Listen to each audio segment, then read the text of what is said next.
श्री स्वामी समर्थ. स्वामी महाराज तुमच्या सर्व चांगल्या इच्छा पूर्ण करो ही स्वामींच्या चरणी प्रार्थना करते आणि आजच्या या नवीन व्हिडिओला सुरुवात करते.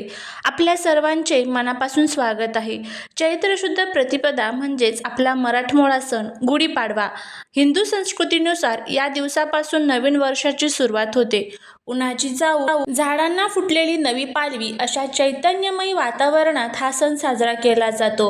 आजच्या व्हिडिओमध्ये आपण पाहणार आहोत 2026 मध्ये गुढीपाडवा कधी आहे, शुभ मुहूर्त काय, या सणाचे खास महत्त्व, त्याचबरोबर या दिवशी घरामध्ये काय करावे, काय करू नये, कोणत्या चुका टाळाव्यात आणि अतिशय प्रभावी असा हा एक उपाय आपल्याला करायचा आहे. हा उपाय जर आपण केला तर रातोरात नशीब चमकून उठेल, दारिद्र्य नष्ट होऊन सोन्याचे दिवस येतील, त्याचबरोबर सुख, शांती, समृद्धी घराला प्राप्त होईल.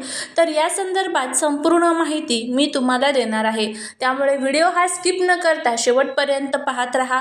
चॅनलवरती नवीन असाल तर चॅनलला सबस्क्राईब करा आणि असेच माहितीपूर्ण नवनवीन व्हिडिओ पाहण्यासाठी बेल आयकॉनलाही प्रेस करा, म्हणजे माझ्या सर्व नवीन व्हिडिओंचं नोटिफिकेशन तुम्हाला मिळेल आणि तुम्ही एक पण व्हिडिओ मिस करणार नाही. त्याचबरोबर कमेंटमध्ये जय माता लक्ष्मी लिहायला अजिबात विसरू नका, जेणेकरून माता लक्ष्मीची तुमच्या कुटुंबावर, मुलांवर अगदी भरभरून अशी कृपा होईल. ब्रह्मदेवाने याच दिवशी सृष्टीची निर्मिती केली असे मानले जाते. याच दिवशी ब्रह्मदेवाने विश्वाची निर्मिती केली आणि सत्ययुगाला सुरुवात केली.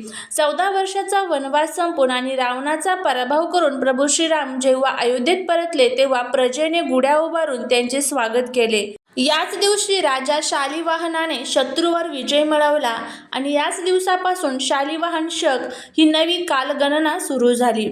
हा वसंत ऋतूच्या आगमनाचा काळ असतो. निसर्गातील बदलाचे स्वागत करण्यासाठी हा सण साजरा केला जातो. गुढीपाडव्याच्या दिवशी सकाळी लवकर अभ्यंग स्नान करावे, दारी गुढी उभारली जाते.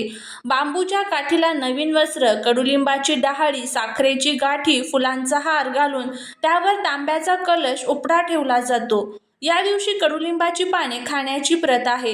गूळ, जिरे, ओवा आणि कडुलिंबाची पाने यांचे मिश्रण आरोग्यासाठी अत्यंत गुणकारी असते, जे आपल्याला येणाऱ्या उन्हाळ्यासाठी तयार करत असते.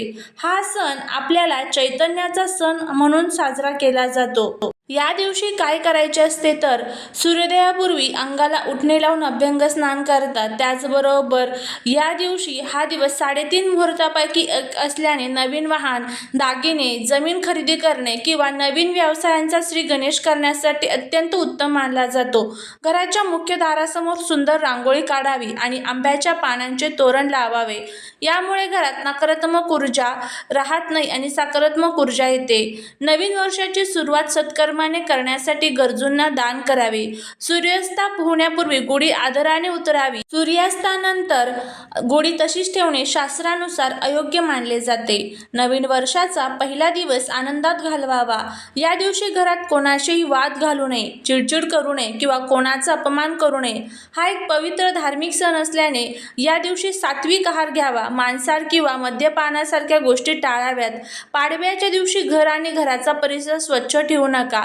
शक्यतो या दिवशी कोणालाही मोठे कर्ज देऊ नये असे मानले जाते की यामुळे वर्षभर आर्थिक ओढाताण होऊ शकते. हा सण समृद्धीचा आणि ऊर्जेचा आहे, त्यामुळे सकाळी उशिरापर्यंत झोपून राहू नये. आता बघा, हा गुढीपाडव्याचा सर्वात महत्त्वाचा जो योग आहे तर ते या दिवशी तयार होत आहे. त्यामध्ये सर्वार्थ सिद्धियोग तयार झालेला आहे, अमृत सिद्धियोग तयार झालेला आहे, रवियोग तयार झालेला आहे, उत्तरा भाद्रपद नक्षत्र आहे. त्यामुळे आपल्याला या दिवशी सूर्य आणि चंद्र मीन राशीत एकत्र असतील, जे आत्मिक शांती आणि नव ऊर्जेचे प्रतीक असणार आहे. गुढी उभारणे हे विजयाचे आणि समृद्धीचे प्रतीक मानले जाते. त्यामुळे या दिवशी मध्यम आकाराची बांबूची काठी स्वच्छ धुवून घेतली जाते. नवीन रेशमी वस्त्र किंवा जरीची साडी, शक्यतो लाल, पिवळी किंवा केशरी रंगाची घ्यायची आहे. तांब्याचा किंवा चांदीचा स्वच्छ कलश घ्यायचा आहे. कडुलिंबाची डाळी, आंब्याची पाने घ्यायची आहे. त्यानंतर सर्वात आधी बांबूच्या काठीला स्वच्छ धुवून त्यानंतर काठीच्या वरच्या टोकाला हळदी कुंकू लावून पूजा करा. काठीच्या वरच्या बाजूला नवीन नवीन रेशमी वस्त्र व्यवस्थित बांधा. वस्त्राच्या घड्या नीट असतील अशा बेताने त्या बांधाव्या.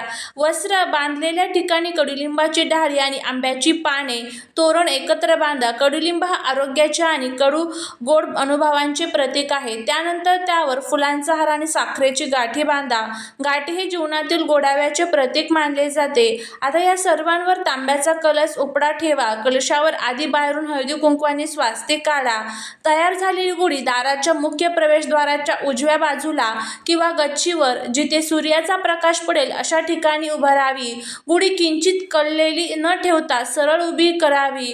गुढी उभारल्यानंतर तिला गंध, अक्षता, फुले वाहून पूजा करावी. अगरबत्ती ओवाळावी.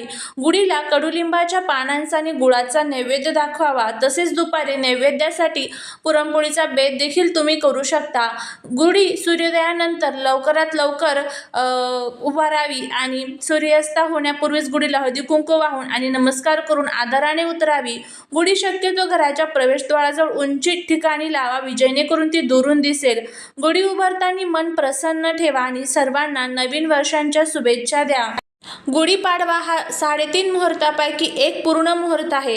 या दिवशी आपण जे काही घरी आणतो त्यातून वर्षभर बरकत मिळते. प्रत्येकाला सोने चांदी खरेदी करणं शक्य नसते, पण शास्त्रात अशा काही अल्पमोली पण बहुमोली वस्तू सांगितलेल्या आहेत ज्या 5 ते 10 रुपयात मिळतात आणि त्या घरी आणल्याने दारिद्र्य दूर होऊन लक्ष्मी प्रसन्न होत असते.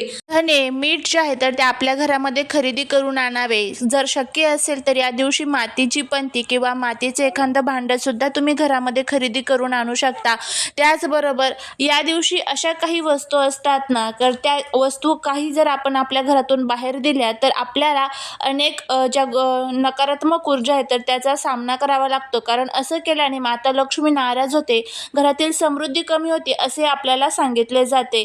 तर गुढीपाडव्याच्या दिवशी कोणी कितीही आग्रह केला तरी या वस्तू कोणालाच देऊ नका. त्यामध्ये सर्वात पहिली जी वस्तू आहे ते म्हणजे मीठ.